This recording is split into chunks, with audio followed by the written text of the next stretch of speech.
The transport shuttle descended through the thick atmosphere of Kragos Prime, and every student inside felt their stomachs drop. Through the windows, they could see the planet's surface covered in dense purple forests and jagged mountain ranges. Steam rose from volcanic vents scattered across the landscape. This was a death world, certified Class 7 on the Galactic Danger Scale. Instructor Velthar stood at the front of the shuttle, his forearms crossed over his armored chest. He was a Corinthian, a species known throughout the galaxy for producing the finest warriors and survival experts. His silver scales gleamed under the shuttle's lights, and his 3 eyes scanned the nervous faces before him. "Listen carefully." Velthar's voice boomed through the cabin. "This is your final examination for advanced survival training. You will spend 1 night on this planet. Just 1 night. If you survive until dawn, you pass. If you trigger your emergency beacon, you fail. If you die, well, your families will receive a very nice memorial plaque." Several students shifted uncomfortably in their seats. There were 20 of them in total, representing a dozen different species from across known space. Most had never set foot on anything more dangerous than a garden world. In the back row, 3 humans sat together. Doyen gazed out the window with calm interest, his dark eyes tracking the terrain below. Next to him, Hana was already reviewing the survival data on her tablet, her fingers moving quickly across the screen. Taman leaned back in his seat, looking completely relaxed, almost bored. "The predators on Kragos Prime are among the most efficient killers in this sector," Velthar continued. "Razorbacks, tunnel crawlers, sky hunters, and at least 40 other species that would happily make you their dinner. Your survival depends on 3 things: choosing the right location, building proper defenses, and staying alert. Most creatures hunt at night. You will not sleep. You will not let your guard down. You will treat every sound as a potential threat." Kix, an insectoid Vrellan student, raised one of his 6 limbs. "Instructor, what if we encounter a predator directly?" "Run," Velthar said flatly. "Use your stun weapons only as a last resort. Your goal is to avoid detection, not to fight. You are not warriors. You are survivors. Remember the difference." The shuttle touched down in a clearing surrounded by towering trees with black bark and silver leaves. The door hissed open, and immediately the students smelled the air of Kragos Prime. It was thick and humid, carrying scents of sulfur, rotting vegetation, and something else, something that triggered ancient prey instincts in most of the class. "You have 2 hours of daylight left," Velthar announced. "I suggest you use them wisely. Your emergency beacons are in your survival packs. The drones will monitor your progress. Try not to die in any particularly embarrassing ways. It reflects poorly on the academy." The students filed out of the shuttle, clutching their packs. Within minutes, they began splitting into groups, mostly along species lines. The Vrellan students immediately started looking for caves. The Saurian students headed for high ground. The Aquaron students searched for water sources away from obvious danger. Doyen, Hana, and Taman stood together, looking at the map displayed on Hana's tablet. The map showed the local area with various markers indicating known predator territories, dangerous terrain, and potential shelter locations. "Most of the class is heading to the eastern ridge," Hana observed. "They think height equals safety." "They are wrong," Doyen said quietly. "Sky hunters patrol ridges. The data shows most attacks happen in elevated areas." Taman stretched his arms over his head. "So where should we go?" Doyen pointed to a section of the map marked in red indicating extreme danger. "There." Hana looked at the marker and smiled slightly.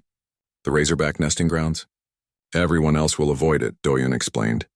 "Which means we will not have to compete for resources or space. And if we understand the predator's behavior, we can use their territory to our advantage." Nearby, Narmoth, a large reptilian Saurian student, overheard this conversation. His vertical pupils widened in shock. "You cannot be serious. That zone is marked as a kill zone. Nothing survives there." "Nothing tries to survive there," Taman corrected cheerfully. "That is why it is perfect."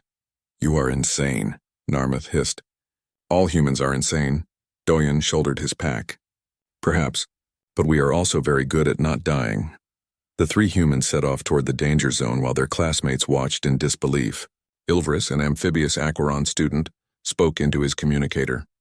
"Instructor Velthar, the humans are walking directly toward the Razorback territory. Should we stop them?" Through the communicator, they heard Velthar sigh. "Let them go. Humans have a different relationship with danger than most species. Either they know something we do not, or they will serve as an educational example of what not to do. The humans walked through the forest for nearly an hour. The trees grew thicker here, and the undergrowth was dense with strange plants that seemed to pulse with bioluminescence as the sun began to set. They heard sounds all around them, clicking, growling, and the rustle of things moving through the shadows. Taman walked in front, somehow completely at ease. Hana kept her scanner running, monitoring for movement. Doyen studied everything, his mind cataloging details that might become important later. They found the razorback nest just as darkness began to fall. It was located in a natural amphitheater of rock with several cave entrances visible. Around the largest cave, they could see the creatures themselves. Razorbacks were massive, easily the size of earth bears. They had 6 legs, each ending in curved claws. Their backs were covered in crystalline spines that glowed faintly in the dim light. Their heads were broad and powerful, with jaws that could crush stone. There were at least a dozen of them visible, with probably more inside the caves. "Beautiful," Taman whispered. Through their communicators, they heard panicked voices from their classmates and instructors, but they ignored them. Instead, the 3 humans settled down about 50 meters from the nearest razorback, which watched them with glowing yellow eyes but did not move. Doyen began unpacking their camp gear. Hana started a small fire using the portable igniter from their kit. Taman pulled out rations and began heating water for their dinner. Back at the monitoring station, Instructor Velthar stared at the drone feed in absolute silence. Around him, other instructors gathered to watch the impossible scene unfolding on their screens. "They are camping next to the nest," someone whispered. "The Razorbacks are just watching." "Them," another said, on the screen. They could see Taman laughing at something Doyen said. Hana was adding seasoning to their meal. The Razorbacks had returned to their normal activities, apparently deciding the humans were not a threat. As full darkness fell on Kragos Prime, the 3 humans sat by their fire, eating dinner and talking quietly, while the most dangerous predators on the planet ignored them completely. Somewhere in the distance, they could hear other students setting up defensive positions, activating energy barriers and preparing for a long, sleepless night of terror. The humans, meanwhile, began taking turns deciding who would take the first watch and who would sleep first. "I will take first watch," Doyen volunteered. "You 2 get some rest." Taman was asleep within 5 minutes, his gentle snoring barely audible over the crackling fire. In the monitoring station, Instructor Velthar finally found his voice. "Document everything," he ordered. "I need to understand how they are doing this." But deep down, he suspected that understanding humans might be the hardest lesson of all. The night on Kragos Prime was nothing like the alien students had expected. The darkness was absolute, broken only by the bioluminescent plants that dotted the landscape like eerie stars. Strange sounds echoed through the forests, howls and clicks and scraping noises that made their blood run cold.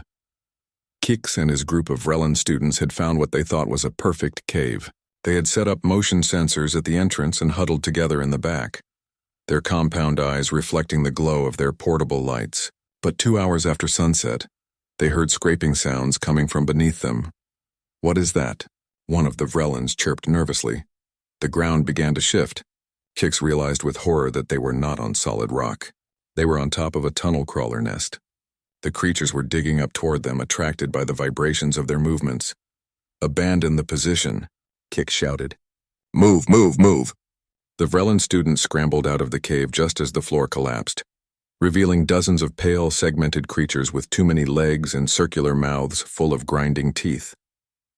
The students ran into the darkness, their carefully planned defensive position destroyed in minutes.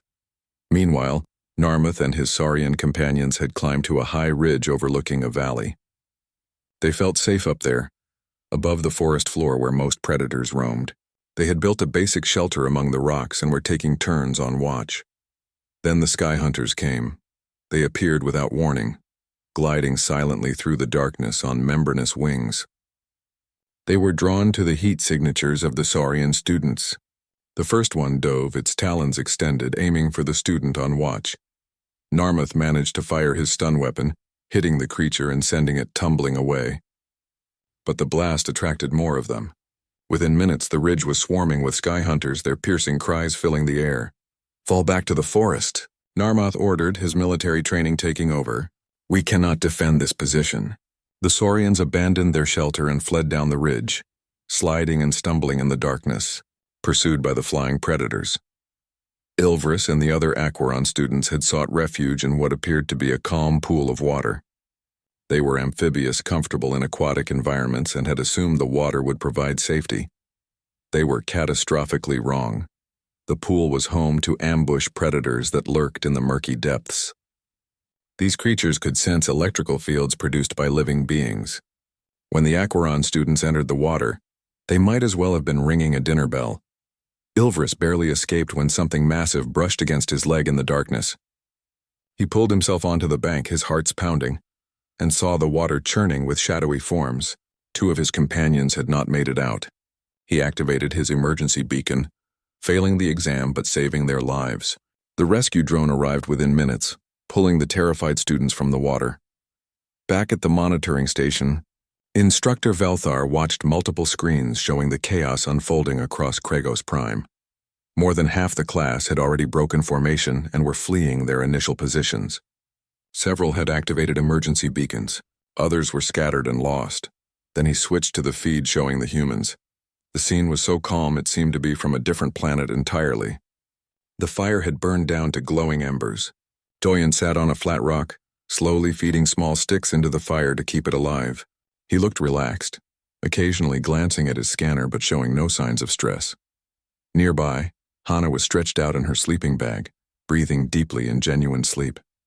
And Taman somehow was curled up on his side with his pack as a pillow, snoring peacefully. About 10 meters away, a massive razorback lay on the ground, its crystalline spines glowing faintly.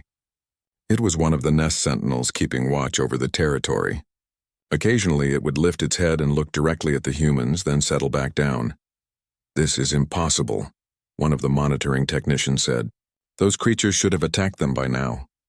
Velthar studied the screen carefully. "Look at their positioning. They are not in the nest itself. They are near enough to be within the territory boundary, but far enough not to be seen as a direct threat.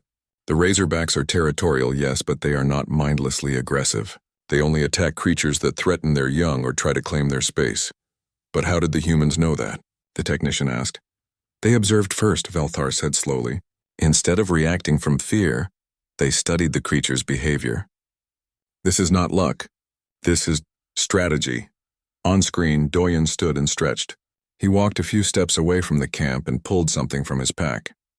It was a ration bar, standard academy food. He unwrapped it, broke it in half, and casually tossed one piece toward the perimeter of the Razorback territory. The sentinel's head snapped up, tracking the movement.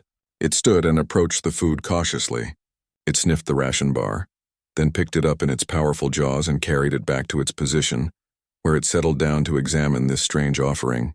"Did he just feed the predator?" Someone gasped. "No," Velthar said, his 3 eyes widening. "He just demonstrated that he understands their social structure. That was a gift, a sign of respect. He is telling the Razorbacks that he recognizes their territory and means no harm."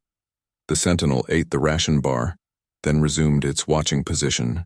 If anything, it seemed even more relaxed than before. Doyen returned to the fire and gently shook Hana awake.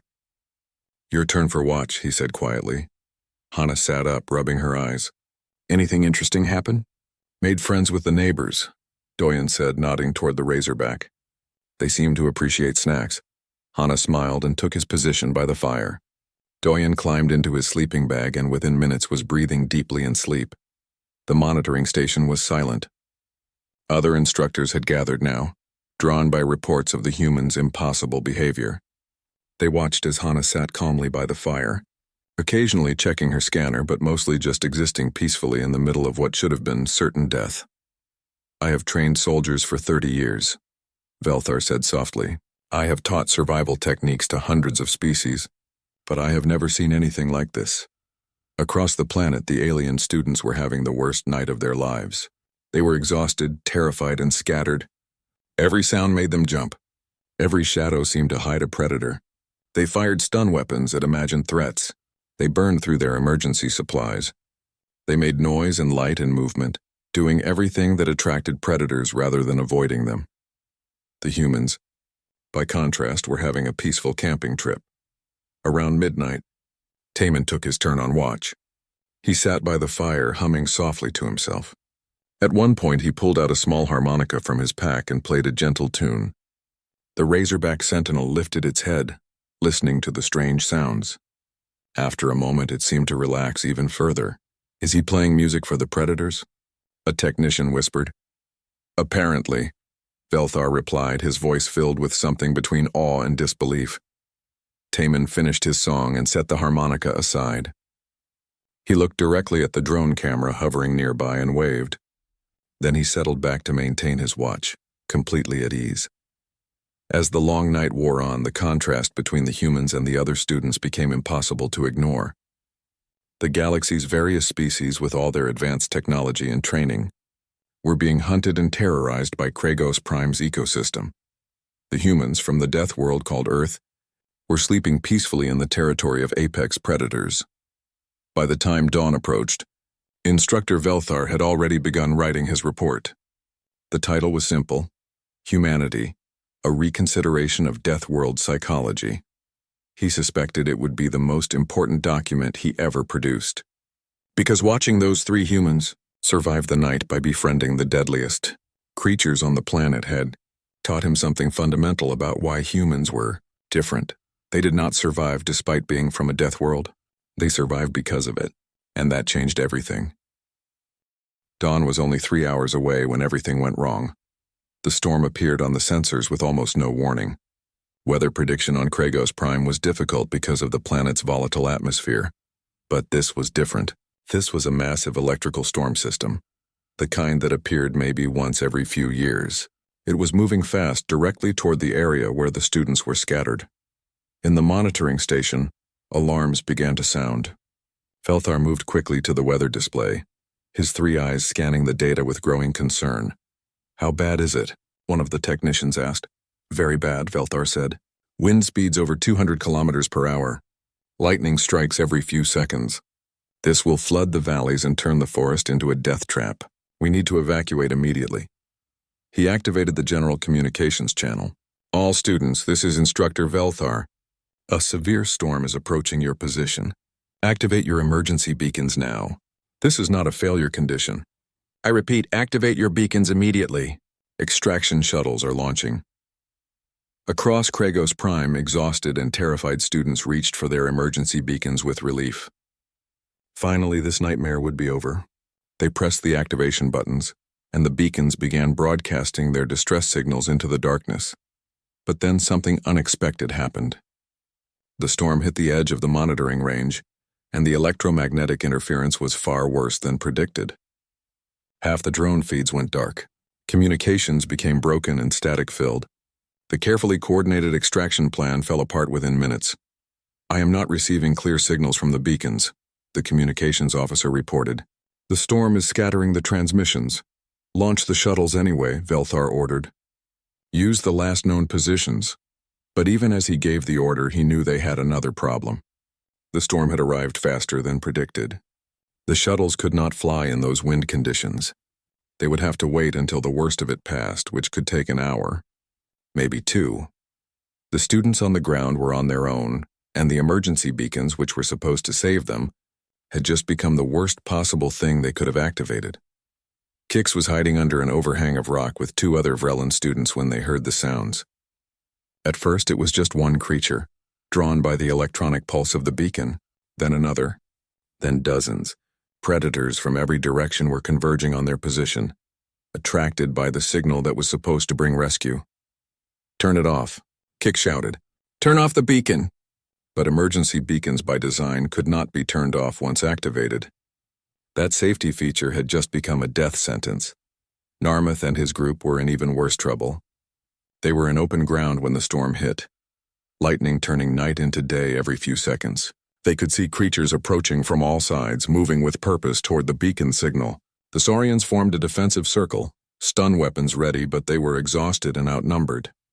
"We cannot hold this position," Narmoth said, his voice steady despite the fear. "When I give the signal, we run for the tree line. Stay together. Do not stop for anything." Ilvris had already been extracted, But 2 Aquaron students were still in the swamp area, their beacon drawing things up from the water that he did not want to think about. Their communicators were barely working, just fragments of desperate calls for help. At the human camp, Doyen was awakened by the first rumble of thunder. He sat up immediately, his survival instincts fully alert. Hana was already checking her scanner, and Taemin was packing their gear with quick, efficient movements. The Razorbacks around them were agitated, the adults moving their young deeper into the caves. The storm was making them nervous, but they showed no aggression toward the humans. In fact, the sentinel that had been watching them all night moved closer, as if including them in the protection of the territory. "Instructor Velthar is calling for emergency extraction," Hana said, listening to the broken communications. "But the shuttles cannot fly in this storm. Students are scattered. Beacons are active." Doyen's expression darkened. "Active beacons will attract every predator within range." "The signals are like dinner bells," Taemin added grimly. "Our classmates are in serious trouble. They listen to more broken transmissions, screams, weapons fire, desperate calls for help." The communication channel was chaos, filled with fear and confusion. Then they heard Kix's voice, barely audible through the static. "Anyone, please. We are surrounded. Cannot hold much longer." The 3 humans looked at each other. Around them they were safe. The storm was approaching, but the Razorback caves would provide shelter. The crystalline spines on the creatures' backs were actually conducting the lightning safely into the ground, creating a protective zone. They could wait out the storm in perfect safety while the shuttles prepared for extraction. "We should go get them," Taemin said quietly. Hana nodded. Yes, Doyen was already adjusting his pack. "We need to move fast. The storm will be at full strength soon." Through their communicator, Velthar's voice came through clearly for a moment. "Humans, if you can hear this, stay at your current position. That is an order. Do not move. The shuttles will extract you when the storm passes. Do not attempt to help the others. Do you understand? Stay where you are." Doyen switched off the communicator and stood. "Let us go." In the monitoring station, Velthar watched the human position through one of the few remaining drone feeds. He saw them gathering their gear, checking their equipment, preparing to leave. "No," he said softly. "No, do not do this. You are safe. Stay safe." But even as he said it, he knew they would not listen, because he was beginning to understand something about humans that no amount of academic study had prepared him for. They did not think like prey. They did not even think like predators. They thought like something else entirely, something the galaxy had never encountered before. They thought like a pack that did not abandon its members, no matter the cost. On the screen, the 3 humans left their safe position by the Razorback nest and headed directly into the storm. The sentinel Razorback watched them go, and for a moment, Velthar could have sworn the creature looked confused, as if wondering why these strange visitors would leave safety for danger. Doyen led the way, moving quickly but carefully through the forest as the first heavy raindrops began to fall. Hana was checking her scanner, trying to locate the nearest distress signals through the interference. Taemin carried extra medical supplies, his expression more serious than Velthar had ever seen it. Lightning cracked across the sky, illuminating the forest in stark white light. In that instant, Velthar saw something else on the feeds. He saw the predators moving through the darkness, converging on the beacon signals. Dozens of them, maybe hundreds. The humans were walking directly into a killing ground, and they knew it. They were choosing to go anyway. "Get every available shuttle ready," Velthar ordered, his voice hard. "The moment this storm clears enough to fly, I want them in the air. We are going to need medical teams standing by." "For the students being rescued?" a technician asked. "For everyone," Velthar said, watching the humans disappear into the storm-torn darkness, including the 3 fools who think they can save 20 students from a planet that wants to kill them all. But even as he said the words, something in his warrior's heart stirred. Because fools did not plan, fools did not prepare, fools did not move with the confidence he saw in those 3 humans. They were not fools. They were something far more dangerous. They were humans who had decided that their classmates would not die tonight. And Velthar suspected that Kragos Prime was about to learn why death worlds produced the most terrifying survivors in the galaxy.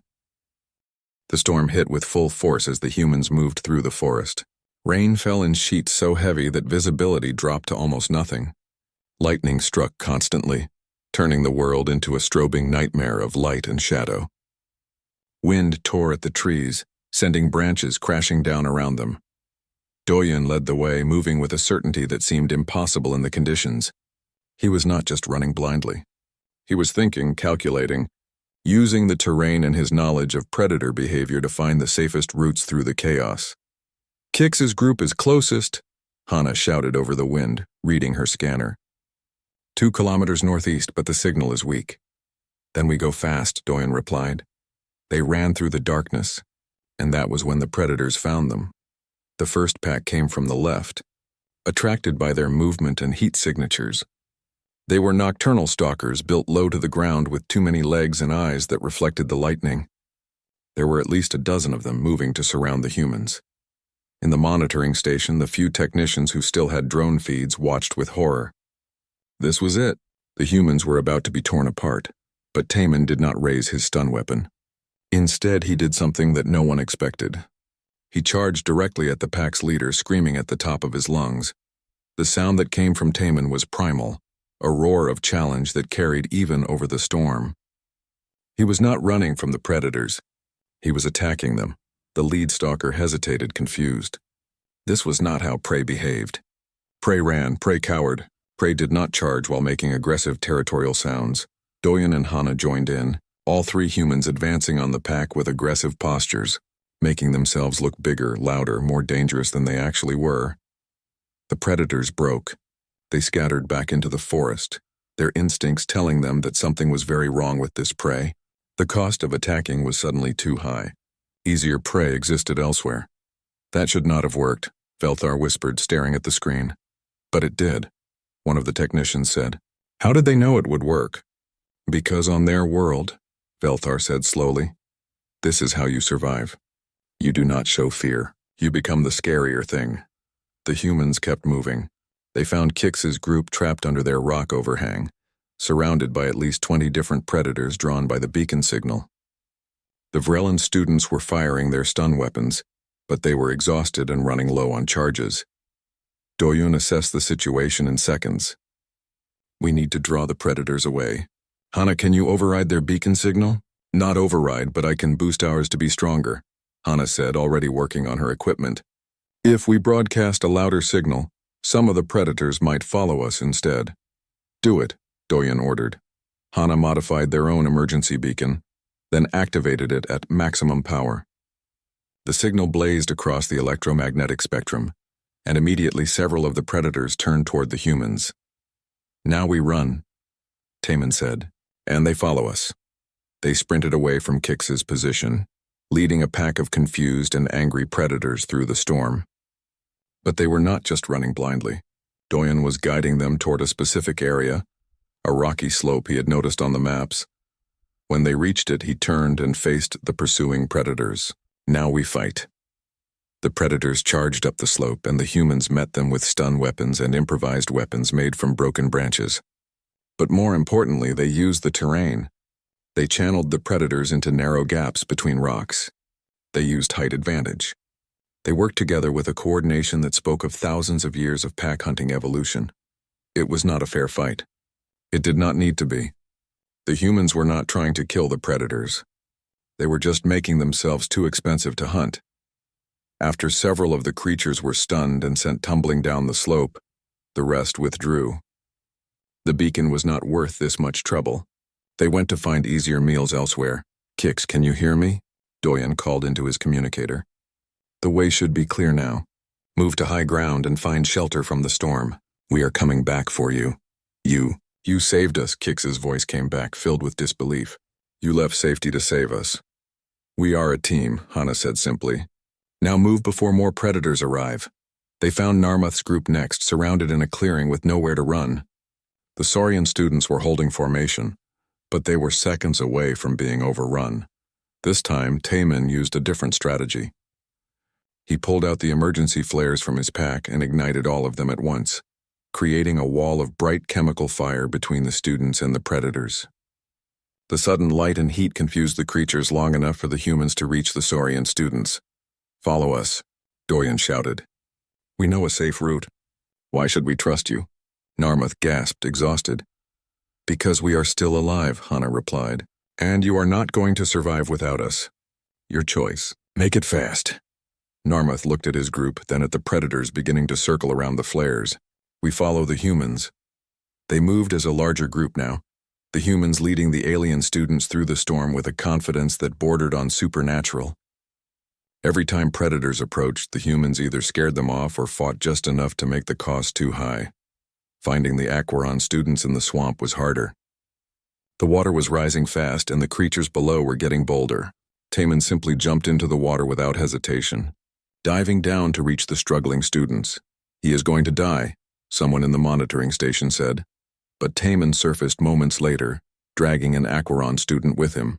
He pulled them to the bank, then dove again. And again, each time coming up with another student moving faster than should have been possible. Humans evolved as pursuit hunters, Velthar said, watching in awe. They can run for days. Their endurance is legendary, but I did not know they could swim like that too. Earth is mostly water, Hana explained to the rescued students as she checked them for injuries. We learned to swim before we learned to walk as a species. By the time the storm began to ease, the humans had gathered 12 students in a defensible position. They were exhausted, covered in mud and blood, but none of them had been seriously injured. More importantly, they had saved students from 6 different species who should have been dead. As dawn broke, the rescue shuttles finally launched. Through the clearing clouds, the students saw the lights approaching. Doyen sat down heavily, his energy finally flagging. Taman was already half asleep, leaning against a rock. Hana was doing a final count to make sure everyone was accounted for. The monitoring station had gone completely silent. Every instructor, every technician was watching the feeds of the 3 humans and the students they had saved. They crossed 5 kilometers of storm-torn death world. Velthar said softly. They fought off dozens of predators. They rescued 12 students from 6 species, and they did it with basic equipment and training. How? Someone asked. Velthar looked at the screens, at the 3 humans who were now sitting quietly as the shuttles approached. They did not look like heroes. They looked like tired students who had just finished a difficult exam. Because they are from Earth, Velthar said, and on Earth everything wants to kill you. So you learn to be unkillable. You learn to run farther, fight harder, and never abandon your pack. That is what death worlds create. That is what humans are. The first shuttle landed and medical teams rushed out. But the humans waved them toward the alien students first. We are fine, Doyen said. Check them first. As the rescued students were loaded onto the shuttles, each of them looked back at the 3 humans with expressions of wonder and gratitude. And across the galaxy, in monitoring stations and military academies and government offices, people watched the recordings of what would become known as the human run, and began to understand something new about the species from the death world called Earth. They were not just survivors. They were the definition of what survival meant. The debriefing room at the Galactic Academy was completely silent. All 20 students sat in their assigned seats, along with a dozen instructors and several academy officials who had traveled from across the sector to hear the testimony about what happened on Kragos Prime. Instructor Velthar stood at the front of the room, his 3 eyes scanning the assembled students. Many of them showed signs of their ordeal. Bandages, bruises, exhaustion visible in their postures. But they were all alive. We will hear from each student group, Velthar announced, starting with the Vrellan contingent. Kix, please describe your experience. Kix stood, his 6 limbs still trembling slightly. We were surrounded. Our beacon had drawn more predators than we could count. We had maybe 5 minutes of stun weapon charges remaining. I was preparing to send final messages to my family. He paused, his compound eyes reflecting the room's lights. Then the humans came. They drew the predators away from us using their own beacon as bait. They fought creatures that should have killed them, and they won. Without the humans, my entire group would be dead. A murmur went through the room. One of the academy officials, a dignified Valoran administrator, leaned forward. You are saying that 3 students saved your entire group? Students with the same equipment and training as you? Yes, Kix said firmly. But they were not the same. They thought differently. They moved differently. They did not fight like they were afraid to die. They fought like dying was not even a consideration. Narmoth stood next. My group was in a similar situation. We were exhausted from fighting off sky hunters scattered by the storm and surrounded when our beacon activated. The humans found us in the darkness. He paused, his reptilian features showing an expression that might have been awe. I am from a warrior culture. My species has produced soldiers for 10,000 years. But I have never seen anything like what those humans did. They charged into danger that would make trained warriors hesitate. And they did it to save students they barely knew. One by one, the rescued students testified. Each told similar stories. The humans arriving in impossible situations. The humans fighting with a ferocity and intelligence that seemed beyond their training. The humans refusing to leave anyone behind. Ilvris, the Aquaron student, spoke last. Taman jumped into water filled with predators to pull us out. He dove 6 times into water that held creatures that could have torn him apart. He did not hesitate. He did not calculate the risks. He just did what needed to be done. Ilvris's voice became thick with emotion. I asked him later why he did it. He looked confused by the question. He said, "You needed help." What else would I do?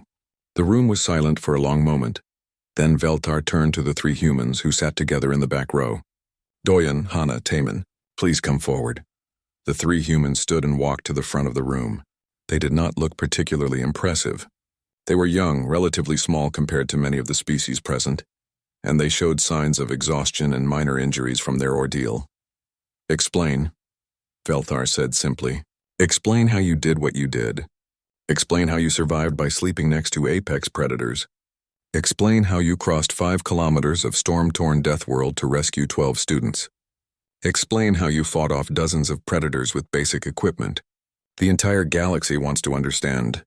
Doyen spoke first, his voice calm and measured. We did not fight the planet. We understood it. Kragos Prime is dangerous, yes, but it is not randomly dangerous. The predators have behaviors and patterns. The Razorbacks are territorial but not aggressive unless threatened. We respected their space and they left us alone. It is not complicated. But you left that safety, Veltar pressed. You were in the safest position on the entire planet. You could have waited for extraction in perfect comfort. Why did you leave? The 3 humans looked at each other as if the question made no sense. Because people needed help, Hana said, as if this explained everything. You could have died, Veltar said.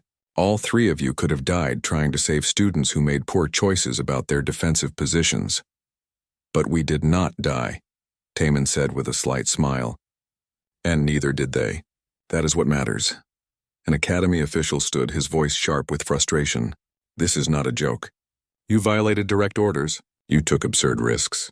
You behaved in a manner completely contrary to all survival training doctrine, and yet you succeeded. We need to understand the logic behind your decisions. Doyen looked at the official for a long moment. There is a saying on Earth, you do not leave people behind. This is not complicated logic. This is basic morality. Our classmates were in danger. We could help them. So we did. Even at risk to yourselves? The official demanded.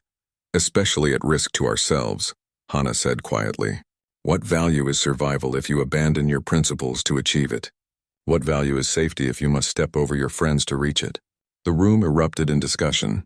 Some officials argued that the humans had been reckless. Others pointed out that their recklessness had saved 12 lives. Some said the humans should be disciplined for violating orders. Others said they should be commended for their bravery.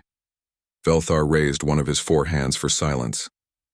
I have prepared a report on what happened on Kragos Prime. I have studied the recordings from every drone, analyzed every decision the humans made, and consulted with xenopsychologists and evolutionary biologists. I want to share my conclusions. He activated the large display behind him, showing images of Earth. Oceans, forests, deserts, mountains, and everywhere predators. Sharks, wolves, bears, snakes, insects, bacteria. Thousands of species that could kill humans. Earth is classified as a Class 12 death world, Veltar began. This is the highest danger classification we have. By comparison, Kragos Prime is only Class 7. Earth is more dangerous than the planet we used for survival training. Shocked, murmurs went through the room. Humans evolved in an environment where everything was trying to kill them, Veltar continued. They had no venom, no claws, no armor, no natural weapons. They were slow compared to predators. They were weak compared to prey. By all logic, they should have gone extinct. But they did not, Veltar said, his voice growing stronger. Instead, they became persistence hunters. They learned to track prey for days, running until the prey collapsed from exhaustion. They learned to work in groups, communicating and coordinating in ways that multiplied their effectiveness. They learned to use tools to plan, to think multiple steps ahead. And most importantly, they learned that the pack survives when every member of the pack is willing to risk themselves for the others. The display changed to show recordings from Kragos Prime, the humans sleeping by the Razorback nest, the humans charging into the storm, the humans fighting predators to save their classmates. "This is not recklessness," Velthar said. "This is Death World evolution. Humans do not see danger the way we do. They see problems to be solved. They do not see impossible situations. They see challenges to be overcome. And they do not see expendable pack members. They see family worth dying for." He turned to look at the three humans. "You asked them to explain their logic. But their logic is not something that can be taught in a classroom. It is written into their genetics by millions of years of surviving on a planet that wanted them dead. They cooperate because isolated humans die. They take risks because cautious humans starve. They never abandon their pack because abandoned pack members do not pass on their genes." The room was completely silent now. "The question we must ask ourselves," Velthar said, "is not why the humans did what they did. The question is what it means for the galaxy that we now have a species among us that evolved this way." He looked around the room at all the assembled officials and instructors. "Because I will tell you what it means. It means that if you serve alongside humans, they will never abandon you. It means that if you are in danger and humans can reach you, they will come regardless of the cost to themselves. It means that we have found allies who define loyalty not as a choice but as an instinct." Velthar turned back to the three humans. "You passed your survival exam, obviously. But more than that, you have taught us something far more valuable than any survival technique. You have shown us what it truly means to be a pack species from a death world." He raised one hand in the formal salute of respect, around the room slowly. Other instructors and officials did the same. Then the students, even the ones the humans had not rescued, stood and saluted. The three humans looked uncomfortable with the attention, but they returned the salute. Later, in the academy cafeteria, the story was already spreading. Students from across the campus came to see the three humans who had done the impossible. Some wanted autographs. Some wanted to know if the stories were true. Some just wanted to say thank you. Doyun, Hana, and Taemin sat together at their usual table, eating their lunch and trying to ignore the attention. "This is weird," Taemin said. "We just did what anyone would do." "Not anyone," Kik said, approaching their table with several other rescued students. "Not anyone at all. What you did was extraordinary. We owe you our lives." "You do not owe us anything," Hana said. "We are classmates. That is what classmates do." Across the galactic network, humanity's reputation changed. They were no longer seen as tea,